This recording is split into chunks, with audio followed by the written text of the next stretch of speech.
எனக்கு ஒரு அற்புதம் தாங்க. இவர் எப்படியும் ஒரு கிளாஸ்ட்ரோஃபோபிக்கான டி நகர் செட்டப்பில் பிறந்து வளர்ந்துட்டு இந்த மண்ணுக்கான இசையை எங்கேயும் தான் கற்றுக்கிட்டாருன்னு தெரில.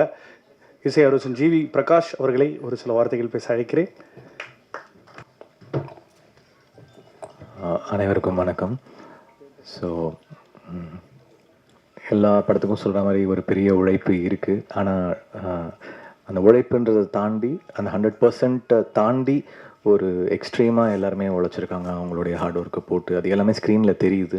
அது எல்லோரும் நோட்டீஸ் பண்ணுறாங்க. நம்ம எவ்வளோ உழைச்சாலும் அது வந்து ஸ்க்ரீனை தாண்டி தெரியணும் அந்த உழைப்பை அவங்க பண்ணியிருக்காங்கன்றதை வந்து நோட்டீஸ் பண்ணுற அளவுக்கு அந்த உழைப்பை வந்து எக்ஸ்ட்ரீம் அதாவது இதுக்கு ஒரு அதுக்கு ஒரு பீக் இருக்கும்ல, அந்த அந்த அந்த அளவுக்கான ஒரு உழைப்பை வந்து இந்த படத்தில் போட்டிருக்கோம் எல்லாருமே. ஸோ ரொம்ப நம்பிக்கை இருக்குது தங்கலான் மேலே. எனக்கு ரொம்ப ரொம்ப இதை நான் திருப்பி சொல்கிறேன், எனக்கு ஒரு பெரிய வாய்ப்பாக பார்க்குறேன். ஏன்னா சில படங்களில் தான் நமக்கு அந்த வாய்ப்பு கிடைக்கும். ஆயிரத்தில் ஒருவன், மதராசப்பட்டினம், அதுக்கப்புறம் வந்து இப்போ தங்கலான், அசூரன், சூரை போற்ற, அந்த மாதிரி எனக்கு அந்த லிஸ்ட்டில் நான் தங்கலானை பார்க்குறேன். ஆயிரத்தில் ஒருவன் அப்போது நிறைய பேர் வந்து இப்போ வந்து சொல்கிறாங்க, இதை வந்து கொண்டாட தவறிட்டோம், இதை வந்து மிஸ் பண்ணிட்டோம், சினிமா வந்து நம்ம வந்து இதை கொண்டு போய் நம்ம ட்ரெஷராக நம்ம வந்து ட்ரீட் பண்ணி கொண்டு போயிருக்கணும் அப்படின்னு நம்புகிறோம். ஏன்னா ஒரு லாங்குவேஜில் வந்து அந்தந்த படங்களை வந்து எம்ப்ரேஸ் பண்ணி அதை வந்து கொண்டாடுறாங்க. ஸோ அந்த மாதிரி வாய்ப்பு வந்து தங்கலானில் நமக்கு இருக்குதுன்னு நான் நம்புகிறேன். அதில் ஒரு ஜென்யூனான ஒரு விஷயம் இருக்குது. சினிமாவை ஃபார்வர்டாக கொண்டு போகிறதுக்கான எல்லா உழைப்பும் அதுக்குள்ளே இருக்குது. ஸோ எல்லாருமே அதை எடுத்துகிட்டு கொண்டாடுவாங்கன்னு நம்புகிறேன்.